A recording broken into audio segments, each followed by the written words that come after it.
ഇപ്പോൾ നമുക്ക് ദൃശ്യങ്ങളിൽ കാണാം. അതായത് 21 അപകടത്തിൽപ്പെട്ട MSC എൽസ 3 എന്ന കപ്പലിലെ 21 ക്രൂ മെമ്പേഴ്സിനെ നിലവിൽ ഇന്ത്യൻ കോസ്റ്റ് ഗാർഡിന്റെ കൊച്ചിയിലെ ജെട്ടിയിലേക്ക് എത്തിച്ചിരിക്കുകയാണ്. ICG അർണവേഷ് എന്ന കപ്പലിലാണ് ഈ രക്ഷാപ്രവർത്തനം വളരെ വിജയകരമായി പൂർത്തീകരിച്ച് സുരക്ഷിതരായി അവരെ ഇങ്ങോട്ടേക്ക് എത്തിക്കാൻ കഴിഞ്ഞിരിക്കുന്നത്. നമുക്ക് അവരുടെ ദൃശ്യങ്ങൾ കാണാം.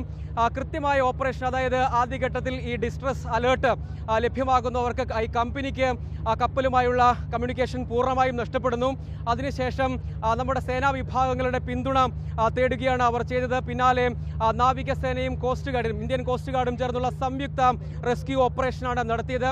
വിജയകരമായി ഒരു ജീവഹാനി പോലുമില്ലാതെ സുരക്ഷിതരായി വിദേശീയരായ 24 പേരെ 3 പേരെ INS സുജാതയിൽ നാവികസേന കൊച്ചി സദേൺ നേവൽ ബേസിലും ഒപ്പം ബാക്കി 21 പേരെ ഇന്ത്യൻ കോസ്റ്റ് ഗാർഡിന്റെ കൊച്ചിയിലെ ജെട്ടിയിലേക്കും എത്തിക്കാൻ കഴിഞ്ഞു എന്നതാണ് ആശ്വാസകരമായ ഒരു കാര്യമായി എടുത്തു പറയേണ്ടത്. സുരക്ഷിതമായി ICG അർണവേഷും ICG സക്ഷവും ഇന്ത്യൻ കോസ്റ്റ് ഗാർഡിന്റെ 2 പ്രധാനപ്പെട്ട വെസലുകളാണ് അല്ലെങ്കിൽ കപ്പലുകളാണ് എന്നത് എടുത്തു പറയേണ്ട കാര്യമാണ്. നമ്മുടെ അഭിമാനമായ രാജ്യത്തിന്റെ തന്നെ അഭിമാനമായ വെസലുകളാണ്.